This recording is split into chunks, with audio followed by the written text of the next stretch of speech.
What's going on, YouTube? So today we're going to talk a little bit about the top 3 reasons why you shouldn't take your vehicle to a Walmart or Jiffy Lube or a quick oil change place. So this is also, I'm doing a little bit of a response video to a recent video.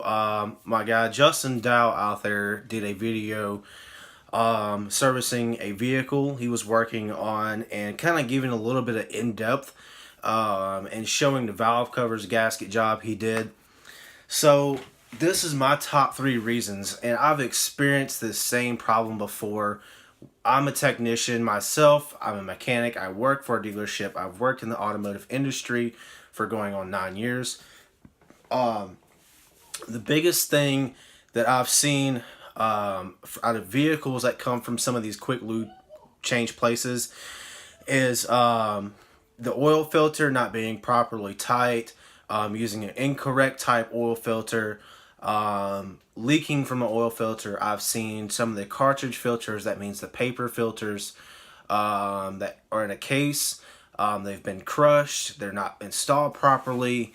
Many different cases. The list goes on and on and on. So the biggest thing on the number 1 thing on this list is properly trained technicians, lube techs, whatever the case is, whatever you want to call them. So a lot of these guys, they're either starting out the business, just trying to get their feet wet, just trying to get their foot in the door, or they're in college and maybe just trying to learn a little bit about the business, or maybe they've had a little bit of backyard family experience working on a little bit of cars, tinkering here and there, but they don't have proper experience. Now, that's just a general average. I know there's some people out there who are trained, but some of these people do give these places bad reps, or whatever the case is. Now, when it comes to properly trained technicians, or oil changers or mechanics, the list goes on for them. You can have someone who's trained but not trained properly. The proper steps it may take for a certain vehicle, say if you have a Chrysler, Dodge, Ford, Chevrolet, it doesn't matter what type of vehicle you have. There's all of them have standard procedures for their oil changes and services and everything else. Granted, it's a vehicle.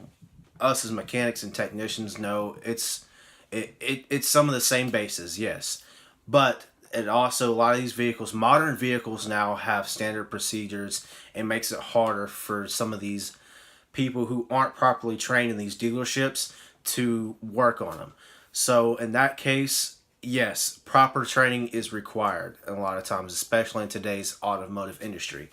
The number 2 thing that I cannot stand is scams. When someone is trying to scam you out of your money, the job, or using some type of scare tactic to trying to get to you and trying to sell you a service just for their profit or the business's profit or gain. That, to me, it's dishonesty, it's fraudulent, it's not the right thing to do. If I was some type of lube tech and I said, hey, you need to get your brakes flushed, if not, your vehicle's not going to stop, you're going to crash and die, that's a type of scare tactic. That to me, it's not right. Customers are going to do it as their own free will, getting their vehicle maintenance as they can, as the maintenance occurs and the mile markers, 30,000, 40,000 miles, whatever the case is. Now, they're going to do it at their own convenience. But also, there's a lot of customers and consumers out there, and even as you as a consumer and customer, if someone tells you that you need something done on your vehicle, you're going to say, well, I probably do need this done. I haven't had it done, or, the fluids in your vehicle could be good, but they're trying to upsell you things that you don't really need. You're going to try to take their advice as best as possible, but what happens is some of the cases that work may not be getting done. How can you tell for sure if you're someone who doesn't work on their own vehicles or turn wrenches or, whatever the case is? You don't know.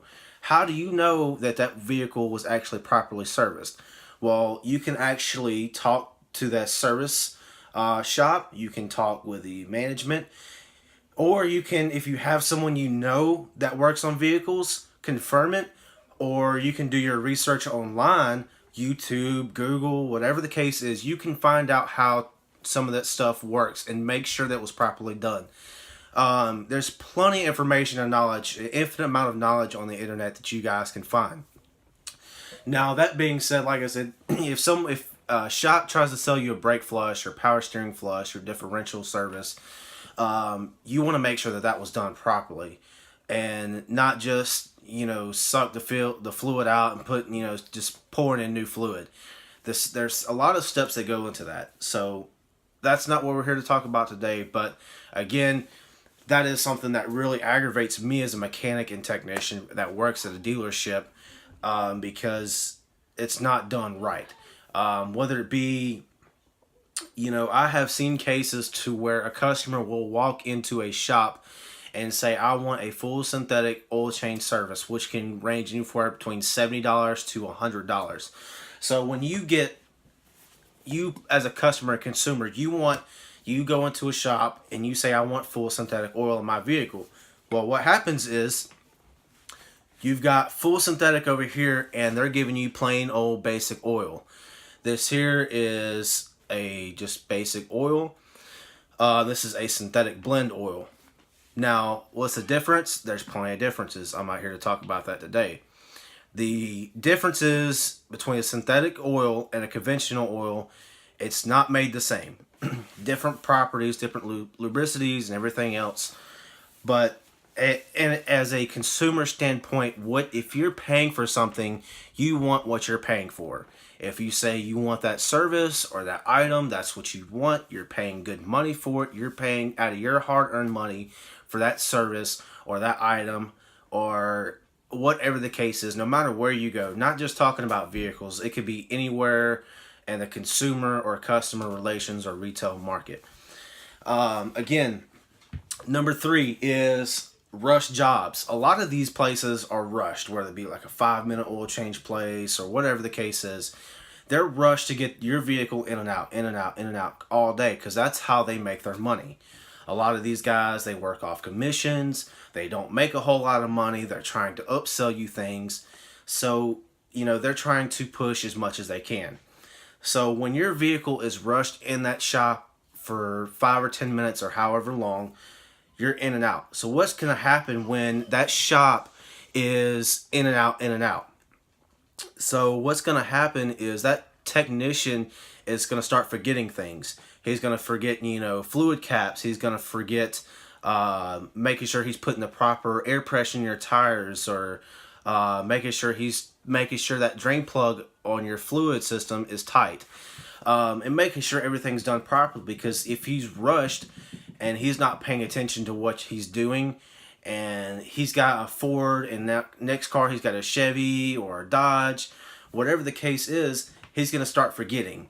He's going to start, slipping up. He's going to start losing his track of mind, being complacent. Whatever the case is, it's bound to happen. It happens with the best of mechanics. They're rushed.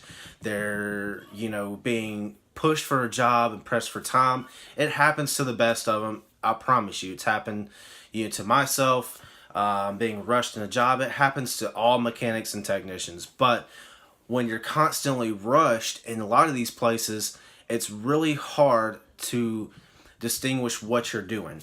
When you're in and out, trying to push that car, you as a consumer, you really want to make sure your vehicle is taken care of right and properly.